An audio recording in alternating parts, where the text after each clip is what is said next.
નમસ્તે વિદ્યાર્થી મિત્રો, MNJ પટેલ માધ્યમિક શાળા વરાછા સુરત. પ્રકરણ 14 સામાજિક વિજ્ઞાન, ધોરણ 9 ભારત સ્થાન ભૂસ્તરે રચના અને ભૂપૃષ્ઠ 2 ભાગ 1. આજે આ ચેપ્ટરની અંદર ભારતની ભૂપૃષ્ઠ રચના કેવા પ્રકારની છે તે આપણે જોવાનું રહે છે. આની અંદર પહેલી જ બાબત, ભૂપૃષ્ઠની રચના એટલે જે ભૂમિ વિસ્તારનો ઉબડ ખાબડ, ઊંચાણ નીચાણ ધરાવતો એવો અનિયમિત આકાર જે જોવા મળે છે એને ભૂપૃષ્ઠ તરીકે ઓળખવામાં આવે છે. આ ભૂપૃષ્ઠ ઘણી જગ્યાએ પર્વત સ્વરૂપમાં, ઘણી જગ્યાએ મેદાન સ્વરૂપમાં, તો કેટલીક જગ્યાએ ઉચ્ચ પ્રદેશના સ્વરૂપમાં, તો ક્યાંક રણ પ્રદેશ, ક્યાંક ખીણ પ્રદેશો, આમ અલગ અલગ રીતે જોઈએ તો એ અનિયમિત આકાર ધરાવે છે, એક સરખો આકાર નથી. તો એ પર્વત શ્રેણી એ આમાં જે આવે છે એના આધારે, ભૂપૃષ્ઠની રચનાના આધારે ભારત છે એ ભૂપૃષ્ઠને 5 ભાગમાં વિભાજિત કરવામાં આવે છે. આ 5 ભાગો કયા છે? તો પહેલું જ તો અહીંયાથી ઉત્તર ભાગની અંદર આવેલો આ જે વિસ્તાર છે એ પર્વતીય વિસ્તાર તરીકે ઓળખાય છે, એટલે ઉત્તરનો પર્વતીય વિસ્તાર તરીકે આપણને જોવા મળે છે. એ પહેલો ભાગ છે. બીજો ભાગ જે છે એ અહીંયાથી આ વિસ્તાર સુધી વિસ્તરેલો જે ભાગ છે એ મેદાની ભાગ, એટલે ઉત્તરનું મેદાન તરીકે ઓળખાય છે. ત્રીજો ભાગ જે આ દ્વીપકલ્પીય ભાગમાં આવે છે, 3 બાજુએ સમુદ્ર છે અને એનાથી ઘેરાયેલો છે એ ઉચ્ચ પ્રદેશ છે, એનો સમાવેશ કરવામાં આવ્યો છે, એટલે એને દખ્ખણનો ઉચ્ચ પ્રદેશ તરીકે ઓળખવામાં આવે છે. ચોથી બાબત જે આવે છે તે આ દરિયા કિનારે આ બાજુ અરબી સમુદ્ર છે અને એ પશ્ચિમ ભાગ ગણાય. અહીંયા આગળ જે દરિયા કિનારાનું મેદાન છે, કિનારે આવેલું મેદાન, જેને તટીય મેદાન તરીકે ઓળખાય છે, તો એ અને પૂર્વનું તટીય મેદાન એમ 2 ભાગ પડે છે, એટલે એ ચોથો ભાગ તરીકે જોવા મળે. અને 5મા ભાગ તરીકે આપણને જોવા મળે છે એ અંદમાન નિકોબાર અને લક્ષદ્વીપના ટાપુઓ છે, એ ટાપુઓનો સમાવેશ થાય છે. આ રીતે આ ભૂપૃષ્ઠ છે એ ભૂપૃષ્ઠને 5 ભાગની અંદર વિભાજિત કરવામાં આવેલું છે. ફરી એકવાર, ઉત્તરનો હિમાલય એટલે પર્વતીય વિસ્તાર, બીજો ઉત્તરનો મેદાની પ્રદેશ, ત્રીજો છે દખ્ખણનો ઉચ્ચ પ્રદેશ, ચોથી બાબત જે આવે છે દરિયા કિનારે આવેલા મેદાનો છે, અને 5મી બાબત છે એ સમુદ્રની અંદર આવેલા ટાપુ એટલે દ્વીપ સમૂહો છે. આ રીતે આ ભૂપૃષ્ઠને 5 ભાગમાં વિભાજિત કરવામાં આવેલું છે. તેમાં આજે આપણે જે શીખવાનું છે તે આ બાબત છે કે અહીંયા પર્વતીય વિસ્તાર છે ઉત્તરનો, અને તમે જાણો છો કરોડો વર્ષ પહેલા આ હિમાલયની રચના થઈ હતી.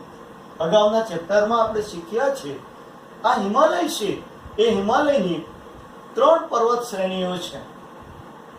આ જે હિમાલય છે એ હિમાલયની 3 પર્વતીય શ્રેણી આપણને જોવા મળે છે. આ 3 પર્વતીયમાં સૌથી ઉપર જે આવેલી છે એ બૃહદ હિમાલય તરીકે ઓળખાય છે. વચ્ચે એના પછીનો ક્રમ જે આવે છે એ મધ્ય હિમાલય, અને તેના પછીની જે શ્રેણી છે એ શિવાલિક હિમાલય તરીકે ઓળખાય છે. આમ 3 પર્વત શ્રેણીઓ છે. હવે જે આ જે ભાગ છે જમ્મુ કાશ્મીર, લદ્દાખ નો વિસ્તાર જે છે આ ભાગની અંદર આવે છે. આ જે તમને દર્શાવે છે એ ભાગ એ સૌથી જૂની કહેવામાં આવે છે, કારણ કે સૌ પહેલા આ પર્વત શ્રેણીની રચના થઈ હતી, એટલે એ ભાગને આપણે જોવાનું રહે છે. આ ભાગમાં બરાબર. તો એ બૃહદ હિમાલય સૌથી ઊંચી અને સૌથી વધારે ઊંચા શિખરો આ હિમાલયની અંદર આવેલા છે, જે 7000 મીટર કરતા પણ વધારે ઊંચાઈ ધરાવતા એવા 40 શિખરો એની અંદર આવેલા છે, 40 થી પણ વધુ. બરાબર. હવે એની જે પહોળાઈ છે એ 320 થી લઈને 420 કિલોમીટર સુધી એ ફેલાયેલી આપણને જોવા મળે છે. આ ભાગ જે છે તે આપણને જોવા મળશે, એટલે એ પર્વત શ્રેણી તરીકે ઓળખાય છે. હવે એ બાબતને ધ્યાનમાં રાખીએ તો એની અંદર મોટા ભાગે સૌથી ઊંચું શિખર છે નેપાળમાં આવે છે, અને તે આ ભાગની અંદર તમને જોવા મળે છે. તે આપણે માઉન્ટ એવરેસ્ટ તરીકે ઓળખાય છે. એટલે એ હિમાલય શ્રેણીમાં આવેલું સૌથી ઊંચું શિખર, જેની ઊંચાઈ લગભગ 8,848 મીટર જેટલી જોવા મળે છે, જે નેપાળમાં આવે છે.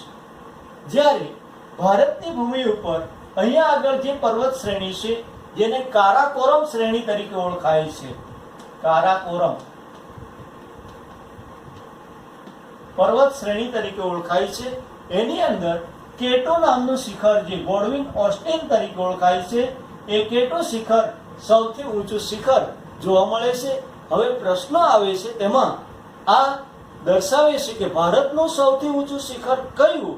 તો એ જ્યારે પ્રશ્ન આવે ત્યારે સ્પષ્ટ થાય કે આ કારાકોરમ ઘાટમાં આવેલું કેટો નામનું જે શિખર છે, જે અહીંયા આગળ છે, એ ભારતનું સૌથી ઊંચું શિખર તરીકે જોવા મળે છે, જેની ઊંચાઈ લગભગ 8,611 મીટર જેટલી જોવા મળે છે. એટલે એ ભારતનું સૌથી ઊંચું ગણાય. જ્યારે હિમાલયમાં સૌથી ઊંચું શિખર કયું? તો માઉન્ટ એવરેસ્ટ તરીકે ઓળખાય છે. એ નેપાળમાં આવેલું છે, એટલે એ ભારતનું ઊંચું શિખર ગણાતું નથી. એટલે ખ્યાલમાં રાખજો, ભારતનું આવે તો કેટુ સૌથી ઊંચું શિખર છે, બીજા નંબરનું આવે છે કાંચનજંઘા આવશે. બરાબર. જ્યારે વિશ્વનું અને હિમાલયમાં આવેલું સૌથી ઊંચું શિખર કયું? તો માઉન્ટ એવરેસ્ટ તરીકે ઓળખવામાં આવે છે. એટલે તે તમને જોવા મળે છે. બરાબર. તો આવા સૌથી ઊંચા શિખરો જે છે એ બૃહદ હિમાલય તરીકે ઓળખાય છે. એ બૃહદ હિમાલયમાં આવે છે. બૃહદ હિમાલય.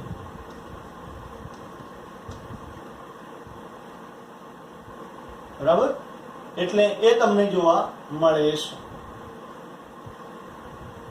આ ઉપરાંત આ હિમાલયની અંદર જે વિસ્તાર છે તે એના પછી જે આવે છે એ કયો છે? મધ્ય હિમાલય તરીકે જોવા મળે છે. અહીંયા આગળ આ મધ્ય હિમાલય. બરાબર.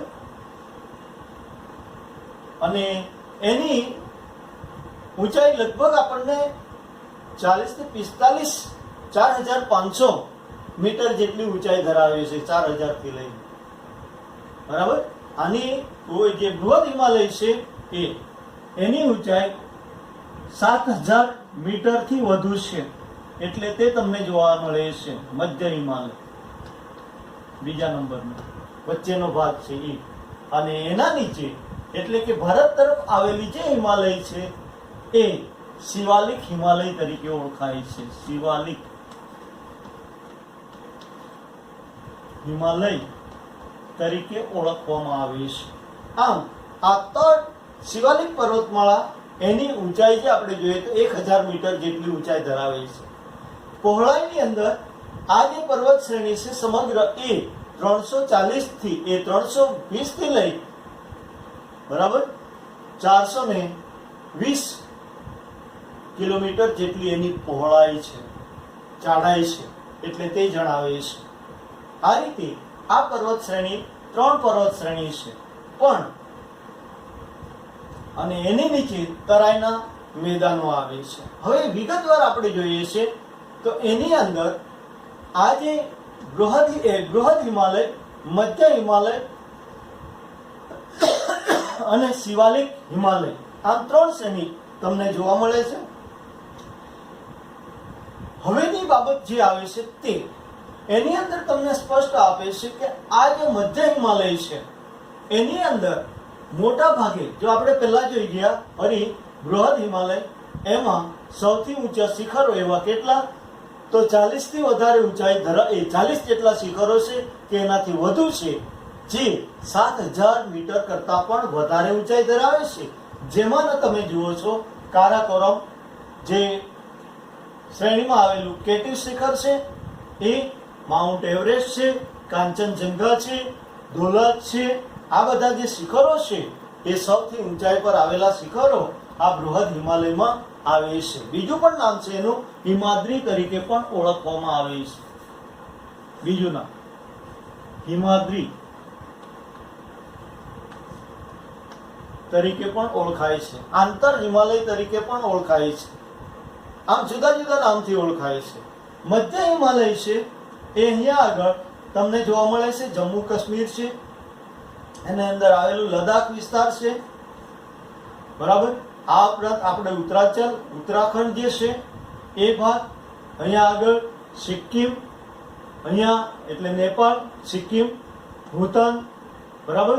અને આ બાજુ અરુણાચલ પ્રદેશને એ જે વિસ્તાર છે એ વિસ્તારમાં ફેલાયેલા છે, એટલે એ રાજ્ય સાથે સંબંધ ધરાવે છે. આ મધ્ય હિમાલયમાં સૌથી ઊંચા ગણાતા પવિત્ર ગણાતા જેવા સ્થળો છે એ બધા જ ગિરિ, જેને બીજા શબ્દોમાં કહે છે ગિરિમથકો. ગિરિમથકોનો અર્થ થાય છે હવા ખાવાના સ્થળો, જે આ મધ્ય હિમાલયમાં એનો સમાવેશ થાય છે. એટલે તે તમને અહીંયા આગળ દર્શાવવામાં આવે છે. શિમલા, મસૂરી, નૈનીતાલ, ઓલમેડા, બરાબર. આવા જે હવા ખાવાના એ સ્થળો છે. આ ઉપરાંત કેદારનાથ, બદ્રીનાથ જેવા પવિત્ર જે યાત્રાધામો છે એ બધા મધ્ય હિમાલયમાં આવે છે. એટલે તેનો સમાવેશ એમાં ગણવામાં આવે છે. એટલે તેનો ખ્યાલ તમને આપીએ છીએ. ત્યાર પછી એને નીચે જે આવે છે એ જે શિવાલિક પર્વતમાળા છે તે છે, જેને બાહ્ય હિમાલય તરીકે પણ ઓળખવામાં આવે છે. શિવાલિક પર્વતમાળા છે એને બીજું નામ છે બાહ્ય હિમાલય તરીકે ઓળખાય છે. એટલે તે આપણને જોવા મળે છે, જેનો ઉદ્ભવ સૌથી છેલ્લે થયો છે હિમાલયની રચનામાં, અને તે ભારત તરફ છે. ભારતની સરહદે આ આવે છે. શિવાલિક પર્વત મોટા ભાગે એ રેતી, માટી અને કંકરની બનેલી છે. એટલે એની વાત એમાંથી ઘણા જે ભૂસ્ખલન છે, એટલે કે ભૂમિભાગો છે, એ ચોમાસા દરમિયાન કે અન્ય ગુરુત્વાકર્ષણ બળથી ધસી પડે છે. એટલે તે તમને આ વિસ્તારમાં જોવા મળે છે શિવાલિક પર્વતમાળા, બરાબર. એની ઊંચાઈ તમને આપી 1000 મીટર. આમાં મધ્ય હિમાલય 4000 થી 4500 મીટર જેટલી છે, અને એની 7000 મીટર કરતા વધુ ઊંચાઈ છે. આ રીતે આ 3 શ્રેણીઓ છે એને 4 ભાગમાં કયા? તો આ ઉત્તરથી દક્ષિણ તરફ 4 ભાગ પડે છે, એમાં ભાગમાં વહેંચાય છે. પહેલું જે આવે છે તે દ્રાસ નામથી ઓળખાય છે. દ્રાસ નામથી ઓળખાય છે. અને તેમાં આ જે કારાકોરમ શ્રેણી છે તે તમને જોવા મળે છે. અને એમાં કેટુ નામનું શિખર છે એ આવેલું છે. એટલે એનો ખ્યાલ તમને આપવામાં આવે છે. આ ઉપરાંત બીજું જે છે અહીંયા આગળ લદ્દાખનો જે વિસ્તાર છે એ, બરાબર. તો એ ભાગની અંદરથી અહીંયાથી નીકળતી જે સિંધુ નદી છે એ ખીણ પ્રદેશમાં થઈને વહે છે. લદ્દાખને પર્વત શ્રેણી છે એ ભાગમાં તમને જોવા મળે છે. આ સિંધુ નદી છે, આ ઉત્તર તરફ વહે છે. એટલે એ પછી આપણે જોવાનું છે. એટલે એ પ્રક્રિયા તમને જોવા મળે છે. જમ્મુ કાશ્મીરમાં આવે છે, એનો ખ્યાલ તમને આપે છે, બરાબર. પછી આવે છે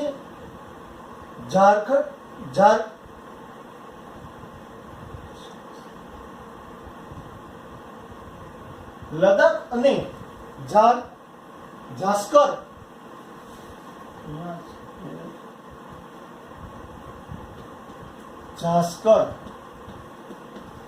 પર્વત શ્રેણી તરીકે ઓળખાય છે. બે લદ્દાખ અહીંયા આગળ આવે લદ્દાખ વિસ્તાર છે તે એ બે વચ્ચેથી જે પસાર થાય છે એ નદી સિંધુ નદી છે. આમ ઉત્તર તરફ વહીને એ પાકિસ્તાનમાં જાય અને ત્યાર પછી દક્ષિણ તરફ ફંટાઈને જતી જોવા મળે છે. હવે આ જે હિમાલય છે એની લંબાઈ છે એ સરેરાશ 2400 કિલોમીટર તરીકે આપણને જોવા મળે છે. આ પર્વત શ્રેણી અહીંયા આગળ એને લગભગ આટલેથી એને બીજી ભાગમાં આપણે છે આ દ્રાસ હિમાલય. બીજો જે ભાગ પડે છે એ બૃહદ હિમાલય તરીકે ઓળખાય છે. ત્રીજો ભાગ જે પડે છે એ મધ્ય હિમાલય અને શિવાલિક હિમાલય. એ રીતે આ 4 ભાગ પડશે. એટલે એ રીતે ઉત્તરથી દક્ષિણ તરફ 4 ભાગ પડે છે. આ જ રીતે પશ્ચિમથી પૂર્વ તરફ આ પૂર્વ ભાગ છે અને આ પશ્ચિમ ભાગ છે. આ પશ્ચિમ ભાગની અંદર તમને જોવા મળે છે. હવે તમને એમાં એ આપવામાં આવે છે કે આ પશ્ચિમથી પૂર્વ ભાગમાં પણ 4 ભાગ પડે છે, જેમાં આ સિંધુ નદી છે અને ત્યાંથી આ બાજુથી આવેલી આ સતલુજ નદી છે. સતલુજ નદી, આ બે નદીઓ વચ્ચેનો જે પ્રદેશ છે એને આપણે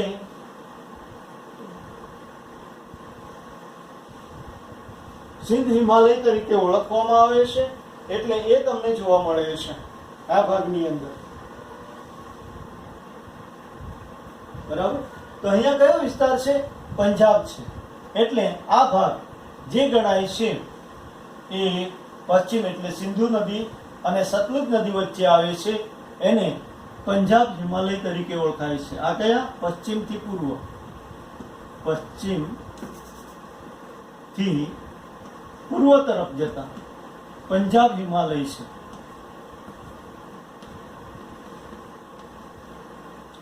લગભગ 530 કિલોમીટર લંબાઈ ધરાવે છે. 530 કિલોમીટર એની લંબાઈ છે. અને એમાં સૌથી ઊંચું શિખર કારાકોરમ શિખર તરીકે આપણને આ કેટુ શિખર છે તે તમને જોવા મળે છે. ત્યાર પછી આ સતલુજ નદીથી કાલી નદી જે ગણવામાં આવે છે ત્યાં સુધીનો ભાગ છે કાલી, સતલુજથી કાલી નદી. આ પંજાબ હિમાલય એ કઈ નદી વચ્ચે છે? તો સિંધુથી સતલુજ નદી છે. આ નદી વચ્ચે આવેલો ભાગ છે. એટલે તે આપણને જોવા મળે છે, જેને આપણે પંજાબ હિમાલય તરીકે ઓળખાય છે. એનું સૌથી ઊંચું શિખર કારાકોરમ શ્રેણીમાં આવેલું કેટુ શિખર છે. બીજો જે ભાગ છે એ સતલુજ નદી છે. સતલુજ નદી જે ગણાય છે ત્યાંથી કાલી નદી છે એ કાલી નદી વચ્ચે આવેલો છે એ ભાગ જે 320 કિલોમીટર લંબાઈ ધરાવે છે. 320 કિલોમીટર જેટલો લંબાઈ છે એની. બરાબર. અને ત્રીજો જે ભાગ છે કાલી નદીથી તીસ્તા નદી. કાલી નદી જે છે એમાંથી તીસ્તા નદી, આ નદી વચ્ચે આવેલો ભાગ છે જે સૌથી વધારે લંબાઈ ધરાવે છે. 800 કિલોમીટર જેટલી લંબાઈ છે. બરાબર. અને એને આપણે નેપાળ હિમાલય તરીકે ઓળખાય છે. નેપાળ હિમાલય.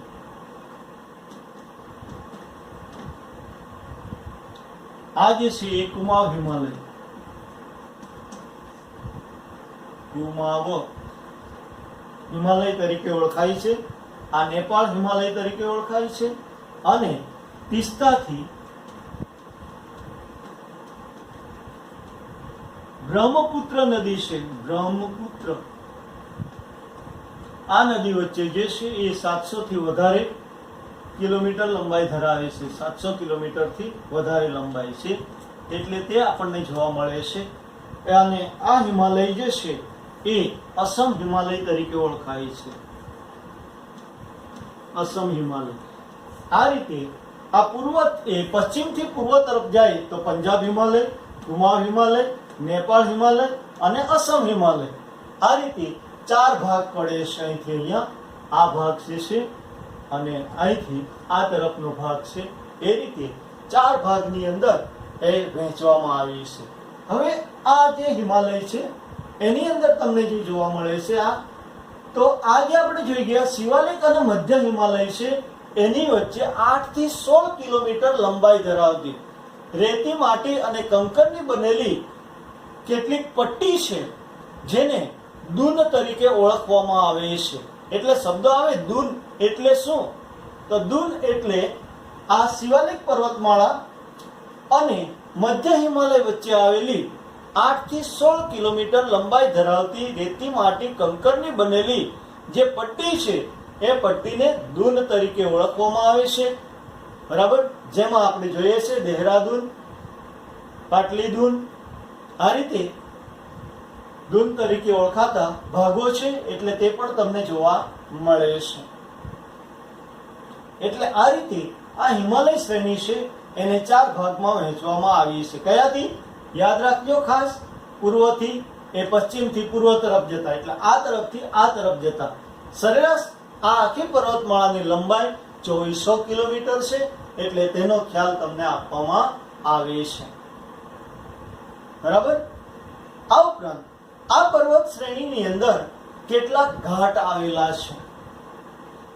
એ ઘાટને આપણે જોવા જરૂરી છે. ઘાટ એટલે શું?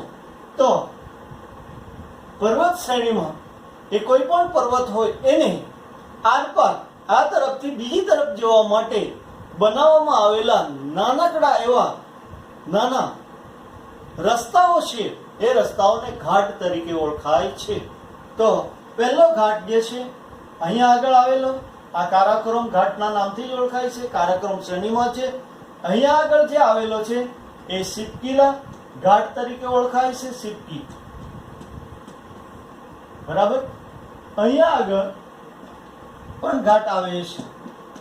નેપાળ એ આપણે આ સિક્કિમ છે. અહીંયા આગળ જેલાપલા નામનો ઘાટ છે. એટલે એ જોવા મળે છે. આ રીતે આ ઉત્તરનો જે ભાગ છે, ઉત્તરનો પર્વતીય વિસ્તારની અંદર આ રીતે આ પર્વત શ્રેણીને અલગ અલગ ભાગથી વહેંચવામાં આવી છે. તે તમને જોવા મળે છે. બીજી બાબત છે એ છે પૂર્વ ભાગનો હિમાલય. એટલે પૂર્વ ભાગની અંદર આ ભાગમાં આવેલો જે પર્વત શ્રેણી છે એને પૂર્વ હિમાલય તરીકે ઓળખવામાં આવે છે. જેની અંદર પતકઈ, લોસાઈ, આરાકાન ની પર્વત શ્રેણીઓ છે. બરાબર. હવે અહીંયાથી આગળનો ભાગ આવશે ત્યારે હું તમને કહીશ કે જે બ્રહ્મપુત્ર નદી છે સૌથી લાંબી નદીમાં ગણના થાય છે ભારતના. જે આ ભાગ માનસરોવરથી નીકળીને આગળ જશે અને તે ભાગ તો અહીંયા નામચા બરવા નામનું સ્થળ છે. નામચા બરવા નામનું સ્થળ છે જે પર્વત શ્રેણી તરીકે ઓળખાય છે. એ પૂર્વ હિમાલયની સૌથી ઊંચું આપણે જે આ અરુણાચલ પ્રદેશ છે એ પ્રદેશની અંદર એનો સમાવેશ કરવામાં આવ્યો છે. એટલે તે આપણને જોવા મળે છે. બરાબર. એને અહીંયા આગળ બૃહદ તરીકે પણ ઓળખવામાં આવે છે. એટલે એ આપણે જોઈ શકીએ છીએ. એના પછી જે આવે છે અહીંયા નાગાલેન્ડ છે. નાગા પર્વત તરીકે ઓળખાય છે. તે પણ અહીંયા આગળ આવે છે. નાગા પર્વત તરીકે ઓળખાતો પર્વત શ્રેણી નાગાલેન્ડની અંદર સમાવેશ થાય છે. આ ઉપરાંત લુસાઈ જે પર્વત શ્રેણી છે, જો પતકઈ આવે, પહેલા આ નામચા બરવા, પછી પતકઈ આવે. બરાબર. પછી નાગા પર્વત આવે, પછી લુસાઈની પર્વતમાળા તરીકે ઓળખાય છે. જે આપણે અહીંયા લગભગ કયો વિસ્તાર ઓરિસ્સા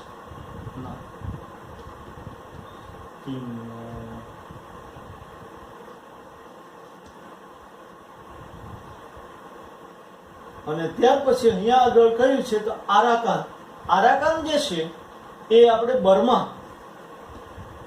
જેને બીજા શબ્દમાં કહે છે મ્યાનમાર છે, એ શ્રેણીને અડીને આવેલી જે પર્વત શ્રેણી છે એ આરાકાનની નામથી ઓળખાય છે.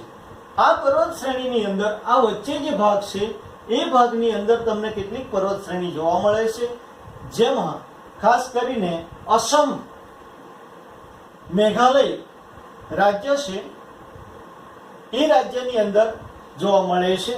તો અહીંયા જે લુસાઈ છે એ મિઝોરમમાં આવે. મિઝોરમ એ પ્રદેશની અંદર જોવા મળે છે. બરાબર? હા, તો આરાકાન. તો અહીંયા આગળ જે પર્વત શ્રેણી છે એ ગારો, ખાસી અને જૈનિત્યા. ગારો, ખાસી અને જૈનિત્યા પર્વત શ્રેણી તરીકે ઓળખાય છે. બરાબર? એ પર્વત શ્રેણી કયા ભાગમાં છે? તો આપણે મેઘાલય રાજ્ય છે, જ્યાં સૌથી વધુ વરસાદ પડે છે તે આ ભાગની અંદર છે. એટલે અહીંયા આગળ તમને જોવા મળે છે આ જે બંગાળાની ખાડી અંદર જે ઉદ્ભવતા જે પવનો છે અતિવેગ સાથે આ તરફ પ્રવેશે છે, ત્યારે આ ભાગમાં એ વરસાદ આપતા હોય, એટલે એ ભાગના વાતાભિમુખ બાજુએ આ મેઘાલય છે, અને તેના કારણે એટલે ગારો, ખાસી અને જૈનિત્યાની પર્વતમાળા અહીંયા આગળ છે તે તમને જોવા મળે છે. આ રીતે આપણે અહીંયા આ કઈ છે પર્વત શ્રેણીઓ છે, તેમાં ઉત્તરનો પહાડી વિસ્તાર જે ગણાય છે એ પહાડી વિસ્તારની અંદર, પર્વતીય વિસ્તારની અંદર બે મુખ્ય ભાગ, તો ઉત્તરનો પહાડી અને પૂર્વનો હિમાલય, ઉત્તર હિમાલય અને પૂર્વ હિમાલય. હવે એની અંદર જે ત્રણ ભાગ જે છે એ બૃહદ હિમાલય સૌથી જૂનો, ત્યાર પછી મધ્ય હિમાલય અને ત્યાર પછી શિવાલિક પર્વતમાળા છે. બરાબર? આ રીતે અહીંયા આગળ આવે છે, જેમાં સૌથી ગિરિમથકો છે એ મધ્ય હિમાલયમાં છે. બરાબર? જે અને તીર્થ સ્થાનો જે ગણાય છે તે મધ્ય હિમાલયમાં. અને આ રીતે આ પર્વત શ્રેણીઓ છે તેનો ખ્યાલ તમને આપવામાં આવે છે. બસ આટલી વિગત આજે તમને જોઈશું.